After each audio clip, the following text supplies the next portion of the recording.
Hello everyone. जैसा कि आप लोगों को पता है कि हम लोग ज्योग्राफी सीरीज़ देख रहे थे। ज्योग्राफी में हम लोग संसाधन और उसके बाद जितने भी 4-5 चैप्टर सब देख चुके थे ऑब्जेक्टिव। अब बिहार के जो कृषि है था उसको भी देख चुके थे। इसमें बिहार की खनिज ऊर्जा, उद्योग एवं परिवहन, जनसंख्या एवं नगरीकरण, इस 3 चैप्टर को हम क्या करेंगे इस वीडियो में देखेंगे। और आज मेरा हम लोग का जो ज्योग्राफी है वो लगभग ख़त्म हो जाएगा। ठीक है, बस एक चैप्टर बचेगा मानचित्र अध्ययन के बारे में। वहाँ पे 5 से 10 ऑब्जेक्टिव बनते हैं बिहार बोर्ड के लिए, वो बता देंगे। आपका ज्योग्राफी ऑल कंप्लीट हो जाएगा। ठीक है, आप तसल्ली से देख लें वीडियो। यहाँ इस 3 चैप्टर से पेपर में अच्छे खासे क्वेश्चन बनते हैं बच्चा।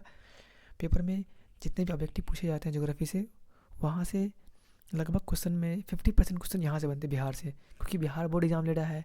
तो ऑब्वियस सी बात है, बिहार के बारे में जो चीज़ें खनिज है, ऊर्जा है, उद्योग है, परिवहन, जनसंख्या है, नगरीकरण है, उन सब के बारे में आपसे पूछेगा। ठीक है, तो आप इन वीडियो को अच्छे से देखें, तसल्ली से, ध्यान से, और पेपर में फोड़ के आए ऑब्जेक्टिव। ठीक है, पढ़ते हैं, हम लोग स्टार्ट करते हैं। पहला मेरा है ऑब्जेक्टिव कौन सा, कि बिहार में खनिज तेल की संभावनाएं है कहाँ पर। ठीक है, तो यहाँ पे हो जाएगा क्या, गंगा के द्रोणी क्षेत्र में क्या है हमारा खनिज तेल का क्या है। पहला क्या है, बिहार में खनिज तेल मिलने की संभावनाएं हैं। तो ऑप्शन क्या हो जाएगा, गंगा के द्रोणी क्षेत्र में। ठीक है, क्या हो जाएगा, गंगा के द्रोणी क्षेत्र में। ठीक है, क्वेश्चन नंबर 2 है, चूना पत्थर का उपयोग मुख्य रूप से किस उद्योग में होता है। तो क्या हो जाएगा, सीमेंट उद्योग। क्या हो जाएगा, सीमेंट उद्योग। इससे पहले ये बताया था आप लोगों को कि सीमेंट उद्योग जो है, जो उपयोग होता है वो किसका होता है, चूना पत्थर का उपयोग होता है। ठीक है, फिर है पायराइट खनिज है कौन सा है, धात्विक है, अधात्विक है, परमाणु है, ईंधन है। क्या हो जाएगा, पायराइट क्या है, एक अधात्विक खनिज है। ठीक है, हम लोग आगे बढ़ते हैं क्वेश्चन पे। अगला क्वेश्चन हमारा है क्वेश्चन नंबर 4, कि बिहार में सोना अयस्क से प्रति टन शुद्ध सोना प्राप्त होता है कितना। ठीक है ना, तो क्या हो जाएगा हमारा ऑप्शन नंबर हो जाएगा यहाँ पे ख हो जाएगा 0.1 से 0.6 ग्राम। ये क्वेश्चन पेपर में आया हुआ है क्वेश्चन है। ठीक है, कि बिहार के सोना अयस्क से प्रति टन शुद्ध सोना प्राप्त होता है कितना, 0.1 से 0.6 ग्राम। ठीक है, क्वेश्चन नंबर 5 है बच्चा, कहलगांव तापी विद्युत परियोजना किस जिला में अवस्थित है। ठीक है, इसका हो जाएगा भागलपुर। क्या हो जाएगा, भागलपुर जिला में क्या है, कहलगांव तापी विद्युत परियोजना है। फिर है कांटी तापी विद्युत परियोजना, क्वेश्चन नंबर 6 किस जिला में है। तो क्या हो जाएगा, ये कांटी आपको हो जाएगा मुजफ्फरपुर जिला में है ये। ठीक है, इसका भी हो जाएगा ऑप्शन नंबर ग। ठीक है, अब हम आगे बढ़ जाते हैं। क्वेश्चन नंबर हम लोग आते हैं 7 पे। 7 क्या कह रहा है, कि बिहार में BHPC द्वारा बृहद परियोजनाओं की संख्या कितनी है। ठीक है, तो हो जाएगा 7। ठीक है, तो बिहार में जो BHPC द्वारा जो बृहद परियोजना का संख्या कितना है, नंबर ऑफ संख्या, तो क्या हो जाएगा 7। ठीक है, 7। तो बिहार में अब अगला क्वेश्चन है, बिहार में कार्यरत जल विद्युत परियोजनाओं की कुल विद्युत उत्पादन क्षमता कितनी है। ठीक है, तो हो जाएगा 50.60 मेगावाट। क्या हो जाएगा, 50.60 मेगावाट। ये था आपका खनिज एवं ऊर्जा संसाधन का चैप्टर। ठीक है, अब आगे है चैप्टर नंबर आपका बिहार उद्योग एवं परिवहन के बारे में। ठीक है, ठीक है, तो क्वेश्चन नंबर पहला है इसमें, बिहार के किस शहर में कांच उद्योग स्थापित है। ठीक है, तो क्या हो जाएगा, हाजीपुर। हाजीपुर में क्या है, कांच उद्योग स्थापित है। फिर सिगरेट का कारखाना कहाँ है, ये सब क्वेश्चन कई बार आया एग्जाम में। ठीक है बच्चा, तो हो गया मुंगेर में। ठीक है, कहाँ है, मुंगेर में। सिगरेट का कारखाना कहाँ है, मुंगेर में। और कांच का उद्योग कहाँ है, हाजीपुर में। ठीक है, फिर रेल वर्कशॉप कहाँ स्थित है, तो ये सबको पता होगा जमालपुर में। कहाँ है, जमालपुर में। खाद का कारखाना कहाँ है, तो ये भी आपको पता होगा बरौनी में। कहाँ है बच्चा, बरौनी में। ठीक है, अब क्वेश्चन नंबर हम 5 पे आते हैं। क्वेश्चन नंबर 5 पे आते हैं। 5 हमारा है कि किस नगर में कालीन तैयार होता है। कालीन की बात कर रहा है तो क्या, ओबरा। ओबरा एक ऐसा जगह जहाँ क्या है, कालीन तैयार होता है। क्वेश्चन नंबर 6 है, अशोक पेपर मिल किस जिला में स्थित है। अशोक पेपर मिल किस जिला में स्थित है, तो क्या हो जाएगा, समस्तीपुर जिला में क्या है, अशोक पेपर मिल स्थित है। यानी कि ऑप्शन नंबर क हमारा हो जाएगा सही। ठीक है, अब आगे बढ़ जाते हैं हम लोग।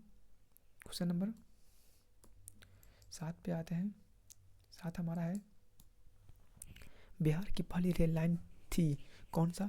तो ऑब्वियस बात है, जब ईस्ट इंडिया कंपनी ने रेल चलाया था तो उसका नाम क्या रखा गया था, ईस्ट इंडिया रेल मार्ग। तो बिहार की पहली रेल लाइन यही है, ईस्ट इंडिया रेल मार्ग। ठीक है, अब क्वेश्चन नंबर 8, पटना का हवाई अड्डा का नाम क्या है। तो ये सब बच्चे को पता होगा, जयप्रकाश अंतर्राष्ट्रीय हवाई अड्डा।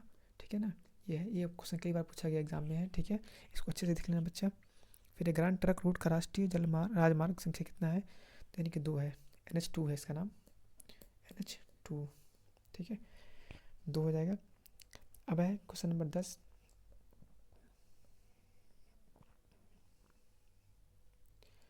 क्वेश्चन नंबर 10 आपका है कि बिहार में रेल परिवहन का शुभारंभ कब से माना जाता है? तो ये हो जाएगा आपका 1860 ईस्वी से क्या है, बिहार में रेल परिवहन का शुभारंभ माना जाता है, ठीक है।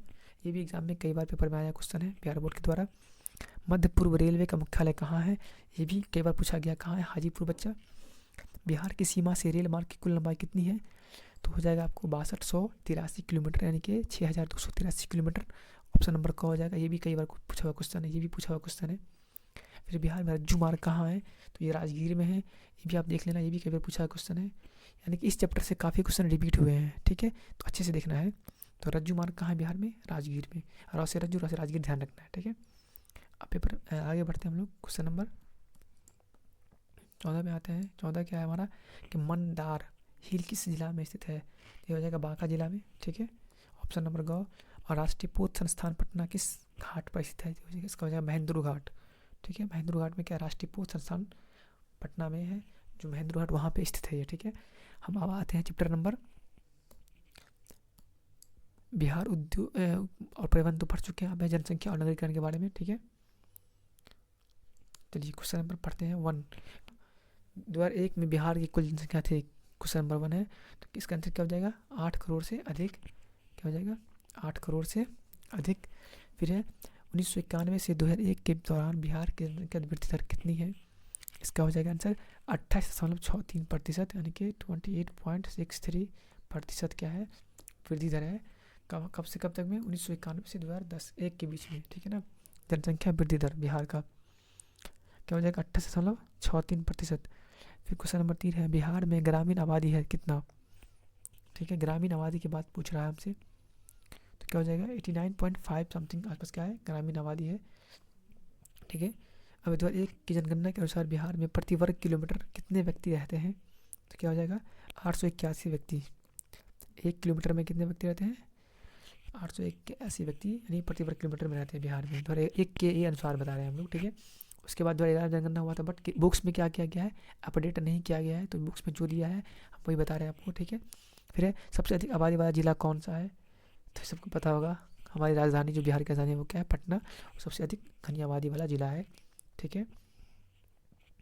अब आगे क्वेश्चन है,